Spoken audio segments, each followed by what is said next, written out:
ಜಗತ್ತಿಗಂದ ಹೆಣ್ಣಿನ ಸಂಖ್ಯೆಯಿಂದ ಕಮ್ಮಾಗ್ಯದೆ. ಎಷ್ಟೋ ಜನ ಹುಡುಗರಿಂದ ಗಡ್ಡ ಬಿಟ್ಕೊಂಡ ತಿರುಗಾಡ್ಲಕತ್ತಾವ. ಏನ್ರಿ ಎಲ್ಲಿನೂ ಕೂಡ ಹೆಣ್ಣು ಸಿಗಲ್ಲು. ಅವರು ಹೆಣ್ಮಕ್ಳಾದವ್ರನ್ನೂ ಕೂಡ ಇವತ್ತು ಏನು ಅನ್ನಕತ್ತಾರ, ಅವ್ರದ್ದು ಡಿಮಾಂಡ್ ಹೆಚ್ಚಿಗೆ ಆಗ್ಯದ. ಈಗ ಆಗ್ಯದಿಲ್ಲ ರೀ, ನೌಕರಿ ಮಾಡವನೇ ಬೇಕು. ಮೊದಲು ಬರೀ ಅಂದರೆ ಸರ್ಕಾರಿ ನೌಕರಿ ಇದ್ದಿದ್ದು ಬೇಕತ್ತಿಕೊಂಡಂತಿದ್ರು. ಈಗ ಹಂಗಲ್ಲೀಗ ಮತ್ತು ಅದ್ರ ಜೋಡಿ ಹೊಲನೂ ಇರ್ಬೇಕು ಅವನಿಗೆ. ಒಂದು ಕಡೆಗಿಂದ ನೌಕರಿ ಬೇಕು, ಇನ್ನೊಂದು ಕಡೆಗಿಂದ ಹೊಲ ಬೇಕು. ಇದ್ರ ಮಾತ್ರ ಮದುವೆ ಮಾಡ್ಕೋತೀವತ್ತು ಅನ್ನುವಂಥ ಸ್ಥಿತಿ ಒಳಗಿಂದ ಹೆಣ್ಮಕ್ಳು ಬಂದಾರ. ಅದು ಕರ್ಗೆ ಹಾಕಿರ್ಲಕ್ಕ ಬೆಳಗ್ಗೆ ಹಾಕಿರ್ಲಕ್ಕ ಒಂದು ಹೆಣ್ಣು ಸಿಕ್ಕರೆ ಸಾಕನಂಗೆ ಹುಡುಗರು ಬಂದಾವ. ಇದು ಎಲ್ಲ ನಡೆದಿದ್ದು ಎದ್ರ ಸಲುವಾಗಿ ಎತ್ತುಕೊಂಡದ ಕೇಳಿದ್ರೆ ಹುಂಡದ ಸಲುವಾಗಿನೇ. ಅದಕ್ಕಾಗಿ ನಂದ ಹೆಣ್ಣು ಹುಡುತು ಅಂತಂದ್ರೆ ಹೆಣ್ಣ ತಗೊಂಡದಕ್ಕೆ ಬಾಕಂತ ಚಿಕ್ಕದಾಗಿರ್ತಕ್ಕಂಥ ಗ್ರಾಮ ಅದು ಸೋಮಲಾಪುರ ಗ್ರಾಮ. ಆ ಗ್ರಾಮದ ಶರಣ ದಂಪತಿಗಳಾಗಿರ್ತಕ್ಕಂಥ ಭಕ್ತಿ ಸಂಪನ್ನರಾಗಿರ್ತಕ್ಕಂಥ ಜ್ಞಾನರೆಡ್ಡಿ ಮತ್ತು ನಿರ್ಮಲಾದೇವಿಯ ಜೀವನದ ಬಗ್ಗೆ ನಿನ್ನಿನ ತನಕ ಕೂಡ 2 ದಿನಗಳ ಪರ್ಯಂತರವಾಗಿ ಅವರ ದಾಂಪತ್ಯದ ಜೀವನ ಬಗ್ಗೆ ನಾವೆಲ್ಲ ತಿಳಿತಾ ಬಂದಿವಿ. ಅವರು ಅಳತಕ್ಕಂಥದ್ದನ್ನು, ಅವರು ಕೂಗ್ತಕ್ಕಂಥದ್ದನ್ನು, ಅವರು ಪಡ್ತಕ್ಕಂಥ ಕಷ್ಟಗಳ ಆ ತಾಯಿ ನಿರ್ಮಲಾದೇವಿಯ ಕಣ್ಣೀರು ಪರಮಾತ್ಮನಿಗೆ ಅಂತ ಗೊತ್ತಾಗ್ತದೆ, ಪಾರ್ವತಿಗೆ ಅಂತ ಗೊತ್ತಾಗ್ತದೆ. ಅವರ ಭಕ್ತಿ, ಅವರ ಶ್ರದ್ಧೆಗೆ ಮೆಚ್ಚಿ ನಿನ್ನಿನ ದಿವಸ ಯಾವ ಭಗವಂತ ಸಾಕ್ಷಾತ್ ಪಾರ್ವತಿನೇ ಭೂಲೋಕದೊಳಗೆ ಅವತಾರ ತಾಳಲಿಕ್ಕೆ ಪಾರ್ವತಿಯನ್ನೇ ಭೂಮಿಗೆಂದ ಕಳಿಸಿಕೊಟ್ಟ. ಆ ಪಾರ್ವತಿ ಯಾರ ಗರ್ಭದೊಳಗೆಂದ ಹುಟ್ಟಲು ನಿನ್ನಿನ ದಿವಸ ಹತ್ತುಕೊಂಡಂತ ಕೇಳಿದ್ರೆ ನಿರ್ಮಲಾದೇವಿಯ ಗರ್ಭದೊಳಗೆ ಪಾರ್ವತಿ ಹುಟ್ಟಿ ಬರ್ತಾಳೆ. ಯಾವಾಗ ಈ ಭೂಮಿಗೆಂದ ಪಾರ್ವತಿನೇ ಹುಟ್ಟಿ ಬಂದ್ಲು, ಅವರ ಮನೆತನದೊಳಗೆ ಯಾವ ದೇವರ ಮೇಲೆ ನಂಬಿಕೆ ಇತ್ತು ಹತ್ತುಕೊಂಡಂತ ಕೇಳಿದ್ರೆ ತಂದೆ ತಾಯಿಗಳಾಗಿರ್ತಕ್ಕಂಥ ಯಾವ ಜ್ಞಾನರೆಡ್ಡಿ ಮತ್ತು ನಿರ್ಮಲಾದೇವಿಯವರ ಭಕ್ತಿ ಭಾವ ಶ್ರದ್ಧೆ ಅನ್ನತಕ್ಕಂಥದ್ದು ಯಾವ ದೇವರ ಮೇಲೆ ಇತ್ತು ಹತ್ತುಕೊಂಡಂತ ಕೇಳಿದ್ರೆ ಹೆಂಗೆ ನೀವೆಲ್ಲ ಬಣಜುಗಳ ಗ್ರಾಮದ ಭಕ್ತರೆಲ್ಲ ಮಲ್ಲಯ್ಯನ ಮೇಲೆ ಒಂದು ಅಪಾರವಾಗಿರ್ತಕ್ಕ ನಂಬಿಕೆ ಇಟ್ಟುಕೊಂಡಿರಲ್ಲ. ಅಂಥ ಯಾವ ಅವತ್ತಿನ ದಿನಮಾನದೊಳಗೆ ನಿರ್ಮಲಾದೇವಿಯ ಭಕ್ತಿನೂ ಕೂಡ ಯಾರ ಮೇಲೆ ಇತ್ತು ಹತ್ತುಕೊಂಡಂತ ಕೇಳಿದ್ರೆ ಅವರ ಊರೊಳಗಿರ್ತಕ್ಕಂಥ ಸೋಮಲಾಪುರದೊಳಗಿರ್ತಕ್ಕಂಥ ಮಲ್ಲಯ್ಯನ ದೇವಸ್ಥಾನ ಮೇಲೆ ಒಂದು ಅಪಾರವಾಗಿರ್ತಕ್ಕ ನಂಬಿಕೆ, ಅಪಾರವಾಗಿರ್ತಕ್ಕಂಥ ಭಕ್ತಿ ಇತ್ತು.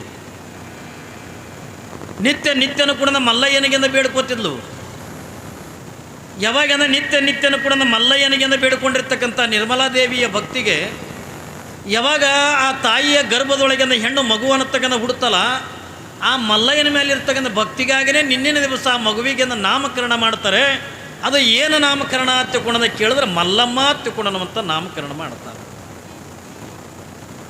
ಯಾಕೆ ಅವ್ರ ಭಕ್ತಿ ಎಲ್ಲನೂ ಕೂಡ ಮಲ್ಲಯ್ಯನ ಮೇಲೇ, ಅವರ ಶ್ರದ್ಧೆ, ಅವರ ನಿಷ್ಠೆ ಏನು. ಇವತ್ತು ದುಃಖ ಬಂದರೂ ಕೂಡ ಮಲ್ಲಯ್ಯನಿಗೆ ಹೇಳಬೇಕು, ಸುಖ ಆದರೂ ಕೂಡ ಮಲ್ಲಯ್ಯನಿಗೆ ಹೇಳಬೇಕು. ಮಲ್ಲಯ್ಯನನ್ನು ಬಿಟ್ಟರೆ ಬೇರೆ ಯಾವುದನ್ನು ಕೂಡ ನೆನೀತಿದ್ದಿಲ್ಲ. ಯಾರು ಜ್ಞಾನರೆಡ್ಡಿ ಮತ್ತು ನಿರ್ಮಲಾದೇವಿ.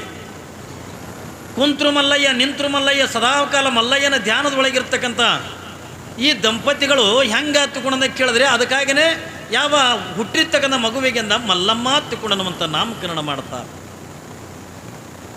ಬಹುಶಃ ಅವತ್ತಿನ ದಿನಮಾನದೊಳಗಂದ ಏನ್ರಿ ಸೋಮಲಾಪುರದೊಳಗೆ ಅವತ್ತಿನ ದಿನಮಾನದೊಳಗೆ ಮಲ್ಲಮ್ಮಳ ತೊಟ್ಟಿಲ ಕಾರ್ಯಕ್ರಮ ಮಟ್ಟ ವೈಭವದೊಳಗೆ ಆಗಿತ್ತೋ ಇಲ್ಲೋ ಗೊತ್ತಿಲ್ಲ. ಆದರೆ ನಿನ್ನಿನ ದಿವಸ ಎಲ್ಲ ಬಣಜುಗಳ ಗ್ರಾಮದ ಭಕ್ತರೆಲ್ಲ ಕೂಡ್ಕೊಂಡು, ತಾಯಂದಿರೆಲ್ಲ ಕೂಡ್ಕೊಂಡು ನಿನ್ನೆ ಎಟ್ಟರ ಮಟ್ಟಿಗೆ ವೈಭವದೊಳಗೆ ತೊಟ್ಟಲ ಕಾರ್ಯಕ್ರಮ ಆಯಿತು ಹತ್ತಿಕೊಂಡ ಕೇಳಿದ್ರೆ ಭಾಳ ಖುಷಿ ಅನ್ನಿಸ್ತು. ನಿನ್ನೆ ತೊಟ್ಟಲ ಕಾರ್ಯಕ್ರಮ ನೋಡಿ ಎಲ್ಲ ಜೋಗುಳ ಪದ ಹಾಡೋದೇನು ಏನ್ರಿ, ತೊಟ್ಲ ಶೃಂಗಾರ ಮಾಡೋದೇನು. ಅವತ್ತಿನ ದಿನಮಾನದೊಳಗೆ ಮಲ್ಲಮ್ಮಳಿಗೆ ನಿರ್ಮಲಾದೇವಿ ಒಬ್ಬಳೇ ತೊಟ್ಟಲ ಕೆಳಗೆ ಕೂತ್ಕೊಂಡ್ರ. ಆದರೆ ಬಣಜುಗಳ ಗ್ರಾಮದೊಳಗೆ ನಿನ್ನಿನ ದಿವಸ ಮಲ್ಲಮ್ಮಳಿಗೆ 2 ತಾಯಂದಿರಾಗಿ ತೊಟ್ಟಲ ಕೆಳಗೆ ಕುಂತು ನಿನ್ನಿನ ದಿವಸ ಉಡಿ ತುಂಬಿಸ್ಕೊಂಡ್ರು. ಆ ವೈಭವ, ಆ ಸೌಂದರ್ಯ ಅದು ಎಲ್ಲವೂ ಕೂಡ ಮತ್ತೆ ನೋಡ್ತೀವಿ ಎತ್ತಿಕೊಂಡ್ರೆ ಸಿಗ್ತಕ್ಕಂಥದ್ದಲ್ಲ. ಅಂಥ ಯಾವ ವೈಭವದ ತೊಟ್ಟಲ ಕಾರ್ಯಕ್ರಮ ಅನ್ನತಕ್ಕಂಥದ್ದನ್ನು ನೀವೆಲ್ಲರೂ ಕೂಡ ಮಾಡಿದ್ರಿ. ಹೆಂಗೆ ನೀವೆಲ್ಲ ತೊಟ್ಟಲ ಕಾರ್ಯಕ್ರಮವನ್ನು ಅದ್ದೂರಿಯಾಗಿ ನೀವು ಹೆಂಗೆ ಮಾಡಿದ್ರಲ್ಲ, ಭಾಳ ದಿವಸಕ್ಕೆ ಮಗ ಹುಟ್ಟ್ಯಾದ ಹತ್ತಿಕೊಂಡು ಮಗಳು ಹುಟ್ಟ್ಯಾಳ ಹತ್ತಿಕೊಂಡಂದು ಅವತ್ತಿನ ದಿನಮಾನದೊಳಗೆ ಜ್ಞಾನರೆಡ್ಡಿ ಭಾಳ ಅದ್ದೂರಿಯಾಗಿರ್ತಕ್ಕಂಥ ನಾಮಕರಣ ಅಂತಕ್ಕಂಥದ್ದನ್ನು ಮಾಡ್ದ. ಯಾಕೆ ಮನೆಗಿಂದ ಲಕ್ಷ್ಮಿ ಬಂದ್ಲಲ್ಲ. ನಾವೆಲ್ಲ ಎಷ್ಟೋ ಜನ ನಾವು ಹೆಣ್ಣು ಹುಡುತು ತಿಳ್ಕೊಂಡ್ರೆ ನಾವೆಲ್ಲರೂ ಕೂಡ ಕಷ್ಟಪಡ್ತೀವಿ, ಎಷ್ಟೋ ಜನದಿಂದ ದುಃಖ ಪಡ್ತೀವಿ. ಯಾಕೆ ತಿಳ್ಕೊಂಡ ಕೇಳಿದ್ರೆ ನೋಡಿರಿ, ನೀವು ಯಾರದ್ರ ಮನೆಗಿಂದ ಹೆರಿಗಾಗಿತ್ತು ತಿಳ್ಕೊಂಡ್ರೆ ಯಾಕಪ್ಪ ಬಣಿತನ ಐತತ್ತಲ್ಲ, ಆಯ್ತಲ್ಲ ಕಾಕ ಏನು ಹುಡ್ತು ಗಂಡು ಹುಟ್ಟದ ಅಭಾವ ಪಾರ್ಟಿ ಕೊಡ್ಬೇಕಲ್ಪ ಅಂತ. ಯಾಕ್ರಿ ಗಂಡು ಹುಡ್ತಂದ್ರೆ ಪಾರ್ಟಿ ಕೊಡ್ಬೇಕಲ್ಲ ಅಂತ. ಮದೇ ಅಪ್ಪಿ ತಪ್ಪಿಂದ ಯಾಕೋ ಬಣಿತನ ಐತತ್ತಲ್ಲ, ಆಯ್ತಲ್ಲ ಕಾಕ ಏನು ಹುಡ್ತು ಹೆಣ್ಣು ಹುಡ್ತು ಹೆಣ್ಣ ಅಂತಾವು. ಪಾರ್ಟಿನೂ ಕೇಳಲ್ಲ ಏನು ಕೇಳಲ್ಲ ಏನ್ರಿ. ಯಾಕೆ ಹಿಂಗೆ ಹತ್ತುಕೊಂಡ ಕೇಳಿದ್ರೆ ಹೆಣ್ಣು ಹುಟ್ಟೋದ್ರಿಂದ ಕೆಟ್ಟದ್ದಲ್ಲ ಏನ್ರಿ. ಈ ಜಗತ್ತು ನಿಂತಿದ್ದೆ ಹೆಣ್ಣಿನ ಮೇಲೇ. ಈ ಭೂಮಿ ಮೇಲಿಂದ ಹೆಣ್ಣು ಇರದೇ ಇದ್ರೆ ನಾವು ನೀವು ಯಾರು ಕೂಡ ಈ ಜಗತ್ತನ್ನು ನೋಡ್ತಿದ್ದಿಲ್ಲ. ಪ್ರತಿಯೊಬ್ಬರು ಕೂಡ ಆಸೆ ಅಂತಗಿಂದ ಪಡ್ತಾರೆ. ಯಾವುದನ್ನ ಪ್ರಾರಂಭದೊಳಗಿಂದ ಮಗು ಹುಡುತುವ ತಿಳ್ಕೊಂಡ್ರೆ ಅದು ಹೆಣ್ಣು ಮಗ ಹುಡುತ್ತಾ ತಿಳ್ಕೊಂಡ್ರೆ ಅದು ಮನೆತನಕ್ಕಿಂತ ಲಕ್ಷ್ಮಿ ಹುಟ್ಟದಂಗೆ ತಿಳ್ಕೊಂಡನ್ನುವಂಥದ್ದನ್ನು ಭಾಳ ಜನಂದ ಅರ್ಥ ಮಾಡ್ಕೋತಾರೆ. ಆದ್ರೆ ಕೆಲವು ಜನಂದ ಏನು ಅರ್ಥ ಮಾಡ್ಕೋತಾರೆ ತಿಳ್ಕೊಂಡು ಕೇಳಿದ್ರೆ ಹೆಣ್ಣು ಹುಡುತುವ ತಿಳ್ಕೊಂಡ್ರೆ ಆಯ್ತಪ್ಪ ಇನ್ನು ರೊಕ್ಕ ಗೊಳೆ ಮಾಡಿಡ್ಬೇಕಲ್ಲ ಅಂತಾರೆ. ಯಾಕ್ರಿ ದುಡ್ಡು ಗೊಳೆ ಮಾಡಿಡ್ಬೇಕಲ್ಲ. ಎದ್ರ ಸಲುವಾಗಿ ನಿಮ್ಮ ಕಡೆ ಏನಂತೀರಿ, ವರದಕ್ಷಿಣೆ ಅಂತೀರಿ ಏನು ಹುಂಡ ಅಂತೀರೋ? ಸ್ವಲ್ಪ ಇಲ್ಲಿ ಯಾರೇ ಒಬ್ರು ಹಿರಿಯರು ಹಿಂದೆ ಹೋರಿ, ಹುಡುಗರು ಗದ್ದಲ ಮಾಡ್ಲಕತ್ತಾವ.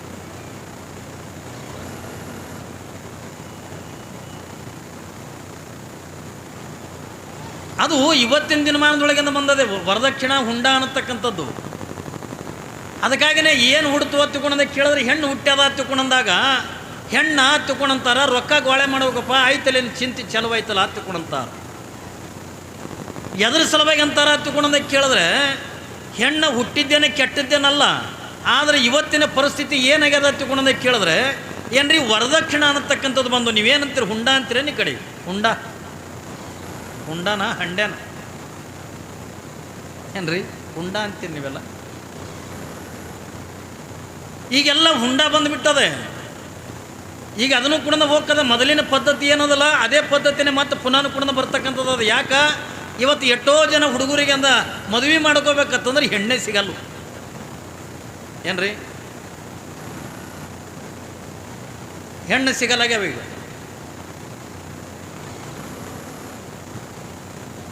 ಹಿಂದೆ ಯಾಕೆ ಮಾತಾಡ್ಲಕತ್ತಿರೋ?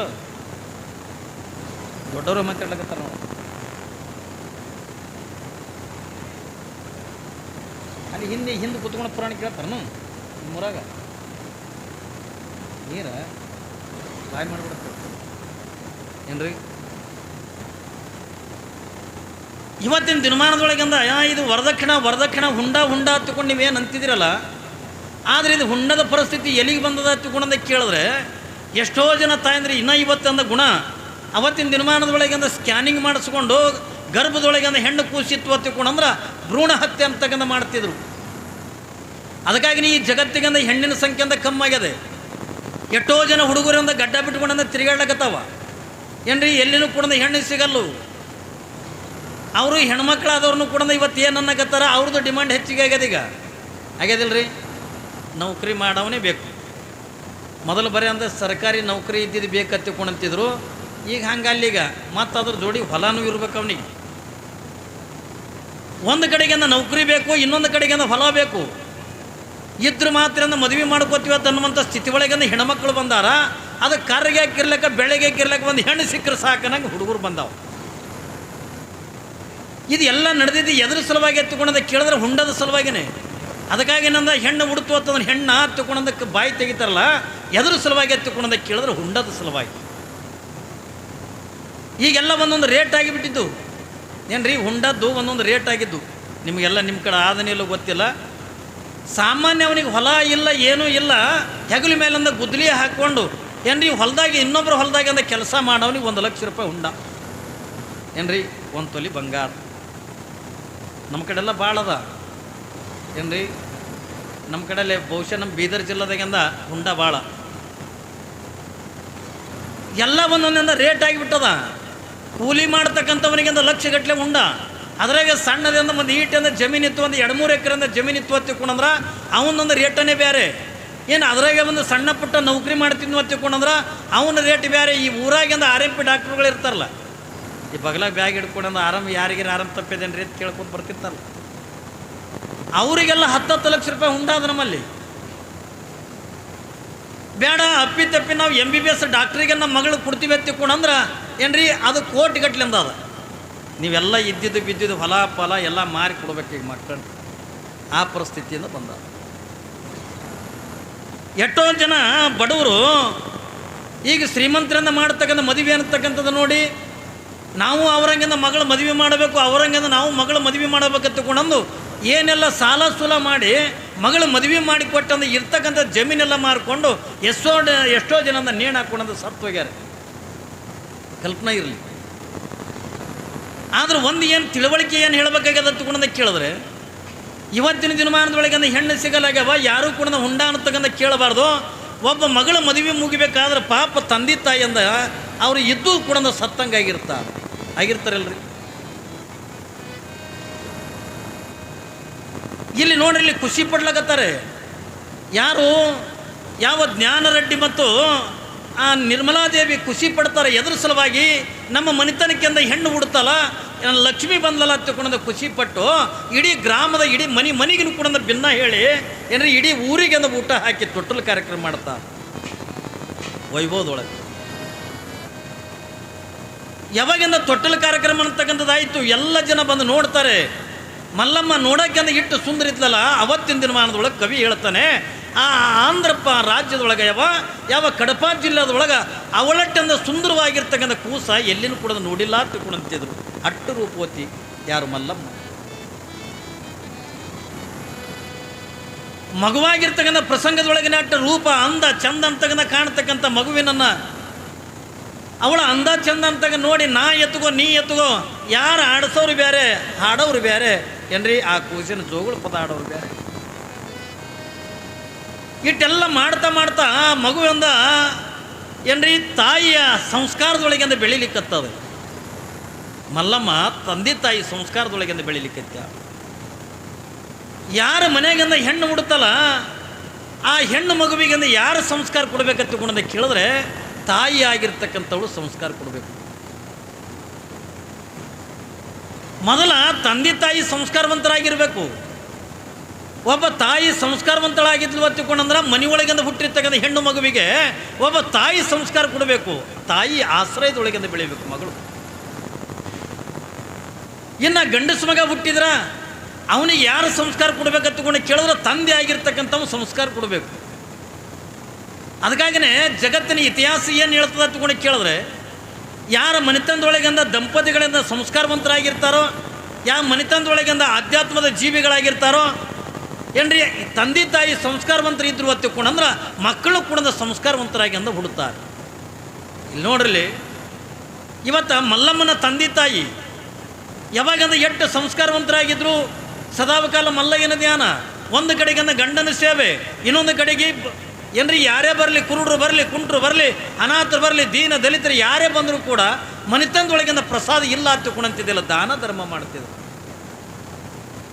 ಅವ್ರು ಎಂಥ ಸಂಸ್ಕಾರದಾಗ ಬೆಳೆದಿದ್ರು ಅಂಥ ಸಂಸ್ಕಾರದೊಳಗಿನ ಮಕ್ಕಳು ಹುಡ್ತಾವೆ. ತಿಳ್ತಿಲ್ರಿ, ಹುಲಿ ಹೊಟ್ಟೆಗಿಂದ ಹುಲಿನೇ ಹುಡ್ತವೆ, ನಾಯಿ ಹೊಟ್ಟೆಗಿಂದ ನಾಯಿನೇ ಹುಟ್ಟೋದು. ಧರ್ಮವಂತರ ಹೊಟ್ಟೆ ಒಳಗೆ ಧರ್ಮವಂತ ಮಕ್ಕಳೇ ಹುಡ್ತಾರೆ ಹೊರತಾಗಿ ಅಂಥ ಇಂಥ ಮಕ್ಕಳಂತಕ್ಕಂಥ ಹುಟ್ಟಲಿಕ್ಕಿಂದ ಆಗಂಗಿಲ್ಲ. ಯಾವನೋ ಒಬ್ಬವ ದೊಡ್ಡ ಕಳ್ಳ ಪ್ರತಿನಿತ್ಯನೂ ಕೂಡ ಕಳ್ಳತನ ಮಾಡಲಾರ್ದೆ ಅವನಿಗೆ ಹೊಟ್ಟೆನೇ ತುಂಬ್ತಿದ್ದಿಲ್ಲ, ಊಟನೇ ಹೋಗ್ತಿದ್ದಿಲ್ಲ ಅವನಿಗೆ. ದಿನ ಕಳ್ಳತನ ಮಾಡಬೇಕು, ಏಟು ಕೇಟ್ರೆ ಒಟ್ಟು ಕಳ್ಳತನ ಮಾಡಲಾರ್ದೇ ಅವ ಊಟನೇ ಮಾಡ್ತಿದ್ದಿಲ್ಲ. ಇಂಥ ಯಾವಾಗ ಅಂದ ಇಂಥ ಕಳ್ಳನ ಹೆಂಡತಿ ಅಂದ ಗರ್ಭಿಣಿ ಆದ. ಕಳ್ಳನ ಹೆಂಡತಿ ಗರ್ಭಿಣಿ ಆದ. ಯಾವಾಗಿಂದ ಕಳ್ಳನ ಹೆಂಡತಿಗೆ ಅಂದ 8 ತಿಂಗಳಂದ ಗರ್ಭ. ಪಾಪ ಕಳ್ಳ ಗಂಡ ಬಂದು ಹೆಂಡತಿ ಇದ್ರಿಗೆ ಕುಂತು ಹೆಂಡತಿಗೆ ಒಂದು ಮಾತಂದ. ಏನ ಅಂದ? ಏನ್ರಿ ಅಂದ್ಲು. ನೋಡು, ನಮಗೆ ಗಂಡಸು ಮಗ ಹುಡುತುವತ್ತಂದ್ರೆ ನಮ್ಮ ಮಗನ ನನ್ನಂಗೆಂದ ಕಳ್ಳನ ಮಾಡೋದು ಬೇಡ, ಇದು ನನ್ನ ಜೀವನಕ್ಕೆಂದ ಮುಗಿಲಿ, ನನ್ನಂಗೆಂದ ಕಳ್ಳನ ಮಾಡೋದು ಬೇಡ, ನನ್ನ ಮಗನಿಗೆಂದ ದೊಡ್ಡ ಡಾಕ್ಟರ್ ಮಾಡೋನು, ನನ್ನ ಮಗನಿಗೆ ದೊಡ್ಡ ಇಂಜಿನಿಯರ್ ಮಾಡೋನು ಅಂದ. ಏನ್ರಿ, ಮಗನ ದೊಡ್ಡ ಇಂಜಿನಿಯರ್ ಮಾಡೋನು, ದೊಡ್ಡ ಡಾಕ್ಟ್ರ್ ಮಾಡೋನು ಅಂದ. ಅವಾಗ ಹೆಣತಿ ಅಂದ್ಲು, ಇದು ಹೆಣ್ಣು ಹುಡುತಂದ್ರೆ ಹ್ಯಾಂಗ ಅಂತ. ಮೊದಲ್ರಿ ಹೊಟ್ಟೆಗಿರ್ಲಕ್ಕಾಗಿನ ಗೊಟ್ಟೆಪ್ಪತ್ತು ಹೆಸರು ಇಟ್ಟಂಗೆ ನೋಡಿದ್ರೆ ಇಲ್ಲ ನಿಮ್ಗೆ ನೋಡೋದು ಮುಗಿದ ಬಳಕ ಪುರಾಣ ಹೇಳ.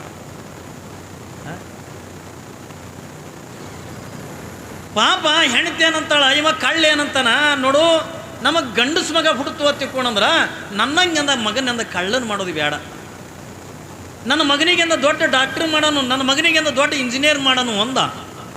ಹೆಣ್ತಿ ಅಂದು ಮತ್ತು ಹೆಣ್ಣು ಹುಡುತ್ತಂದ್ರೆ ಹ್ಯಾಂಗ, ಇಲ್ಲಿ ಗಂಡೆ ಹುಡುತ್ತದ ಅಂದ. ಮತ್ತು ಹೆಣ್ಣು ಹುಡುತ್ತಂದ್ರೆ ಹೆಂಗೆ ಈಗ ಅಂತಿರ್ತಾರೆ ನೋಡ್ರಿ. ಮತ್ತು ಹೊಟ್ಟೆಗಿರ್ಲಕ್ಕಾಗಿ ಮೊದಲೊಂದು ಹುಟ್ಟಿರ್ತದ, ಮೊದಲೊಂದು ಗಂಡಸ ಮಗ ಹುಟ್ಟಿರ್ತದ ತಿಳ್ಕೊರಿ.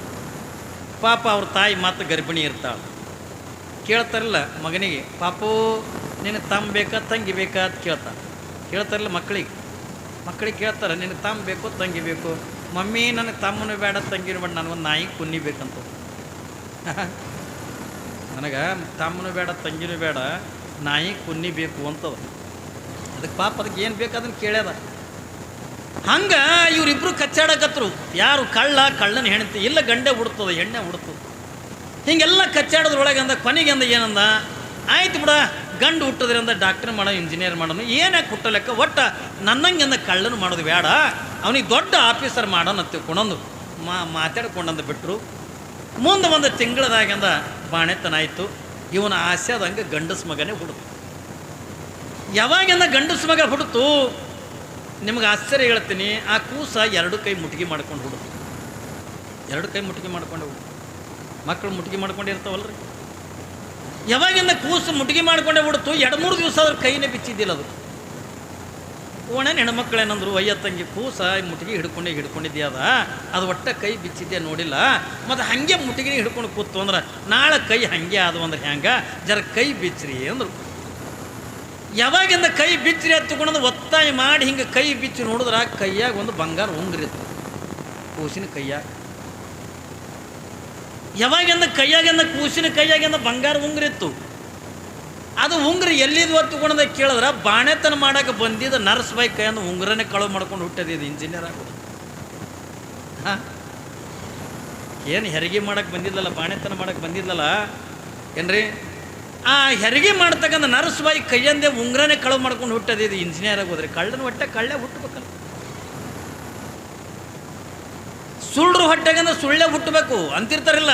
ಅವ್ರ ಅಪ್ಪ ಇವನ್ಕ ಕಳ್ಳಿದ್ನು ಯಪ್ಪ, ಅದಕ್ಕೆ ಮಗ ಮುಂದೆ ಹಿಂಗೆ ಹುಟ್ಟನು. ಅವ್ರ ಅಪ್ಪ ಕೆಟ್ಟ ಸುಳ್ಳು ಹೇಳ್ತಿತ್ತು, ಮುಂದೀಗ ಮಗ ಬಿಟ್ಟದ ಅವನಕ ಹೆಚ್ಚಿಗೆ ಸುಳ್ಳು ಹೇಳಕತ್ತದ ತಿಳ್ಕೊಂಡು ಅಂತೀರಿಲ್ಲ ನೀವು. ನೋಡ್ರಿ, ಇನ್ನು ತಂದೆ ತಾಯಿ ಸಂಸ್ಕಾರ ಹೆಂಗಿರ್ತದ, ತಂದೆ ತಾಯಿ ಬಲ್ಲಿಂದ ಏನ್ರಿ ಯಾವ ರೀತಿಯಾಗಿಂದ ಸಂಸ್ಕಾರ ಇರ್ತದ ಅದೇ ರೀತಿಯಾಗಿಂದ ಮಕ್ಕಳು ಬೆಳೀತಾವೆ. ನಿಮಗೆ ಕಲ್ಪನೆ ಇರಲಿ. ನೀವೆಲ್ಲ ನಾನು ನಿನ್ನಿನ ದಿವಸದಿಂದ ಕೆಲವು ಮಾತುಗಳನ್ನು ಹೇಳಿದೆ ನಾನು ನಿಮಗೆ. ಏನತ್ತ, ನೀವು ಗರ್ಭಿಣಿ ಇರ್ತಕ್ಕಂಥ ಪ್ರಸಂಗದ ಒಳಗೆ ಮಹಾತ್ಮರ ಫೋಟೋಗಳನ್ನು ನೋಡ್ರಿ, ಪುರಾಣ ಪ್ರವಚನಗಳನ್ನು